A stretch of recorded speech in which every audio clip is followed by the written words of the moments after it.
bringing you another fight prediction. Massively looking forward to this one. We've got Lyoto Machida versus Dan Henderson. Huge fight in the light heavyweight division with massive title implications. Obviously, they're not the main event, which has been a bit of controversy at UFC 157. That goes to Ronda Rousey and Liz Carmouche. To be fair, that is a title fight for the women's bantamweight title, and it is the first women's fight in the UFC. So I can kind of understand why they've gone, given that the main event and that this is the co-main event. But yeah, obviously everyone knows the story with Dan Henderson and Jon Jones. Dan Henderson was supposed to fight Jon Jones back in, I think it was September 2012.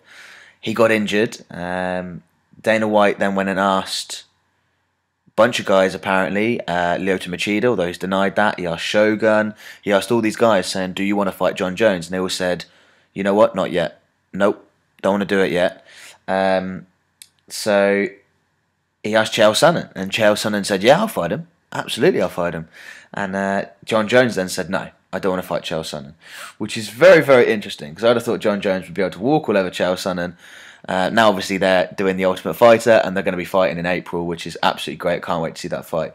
One interesting thing is I remember back in the summer when Jon Jones beat Rashad. Actually, he was supposed to beat him in the spring, but in the summer there was almost sort of a light heavyweight tournament where you had who was it? You had Shogun and Brandon Vera. You had Lyoto Machida and I think it was Ryan Bader. His last fight, yes, it was, and he was almost saying, look, the winner of whoever looks most impressive out of these four gets a title shot.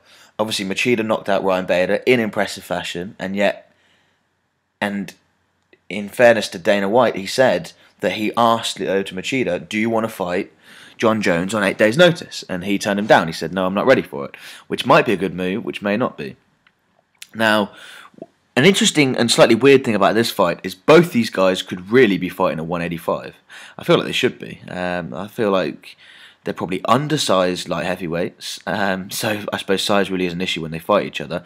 But I think they both want a shot at Jon Jones as opposed to Anderson Silva is the feeling I get. I mean, Dan Henderson would really struggle to get another title shot, having been beaten by Anderson Silva already. So I think he fancies his title shot against Jon Jones.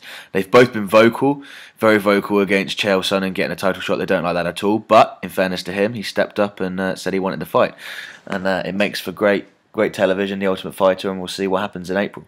But this fight, I think I'm going to have to give it Dan Henderson. I'm going to give him by knockout or TKO in the second round. Now, if you look at the UFC rankings, Lyoto Machida is ranked 4th, which I think is quite weird, because if you look at his last 5 fights in order, from most recent, he defeated Ryan Bader, lost to Jon Jones in quite spectacular fashion. He beat Randy Couture. Now, Ryan Bader's not up at the level of top contender. So a defeat over him, whilst impressive in the way he did it with the knockout, was impressive. I don't think it's that incredible.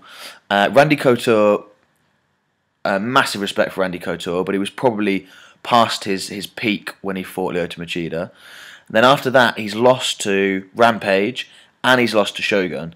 2 guys who are legends in the game, and also pretty much sort of, I mean, Rampage just left the UFC and Shogun's possibly not the fighter that he used to be.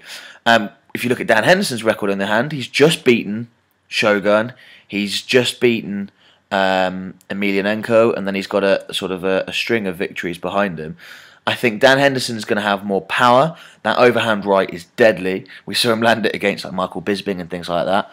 But this one's still going to be close. Machida has that really awkward karate style that everyone talks about. Even though Dan Henderson's got a wrestling background, I don't think he's going to try and take it to the floor. He doesn't like to do that, it seems, even though I feel like he should, because of Machida's awkward stand-up style. People don't know how to deal with it. I mean, they say Machida's probably one of the only guys to have actually won a round against Jon Jones, although it didn't matter because he choked him out, standing front choke, and dropped him. But, yeah, I think Dan Henderson might be too powerful, too strong. He might land a big right hand and that'll be it. But if he doesn't manage to land that right hand and doesn't try and enforce any sort of ground game, then I think Lyoto Machida might pick him off and it might go decision. An interesting thing about this, as I said, is I think Machida came in his last fight with something like 201 pounds without cutting any weight, like really quite undersized for light heavyweight, which makes me think he might be thinking about a drop down to middleweight and a drop down to fight Anderson Silva. Of course, the winner of this fight could well be fighting Jon Jones for the title, sort of early autumn time, because I mean, there's obviously Gustafsson in the mix, and he's fighting Musashi a couple of weeks after this fight. And Glover Teixeira, after his win against Rampage, is now in the rankings. But these two are probably going to be Jon Jones' next fight if he can defeat Chael Sonnen. I feel like the title contender is going to come out of these. I tell you what, Chael Sonnen, Dan Henderson would be a great fight if both of those win. But I think that's quite unlikely. I can't see Chael Sonnen beating Jon Jones if I'm perfectly honest. Yeah, so I can't wait for this fight. I think it's going to be great. My prediction is not set in stone. I think that's probably the most likely outcome, but it's sort of like 51% this fight could go either way. So absolutely can't wait for it. We'll have to wait and see what happens and the implications for the light heavyweight and middleweight division coming out of this fight. So please remember to like and subscribe, and this has been MMA. I'll see you later, guys.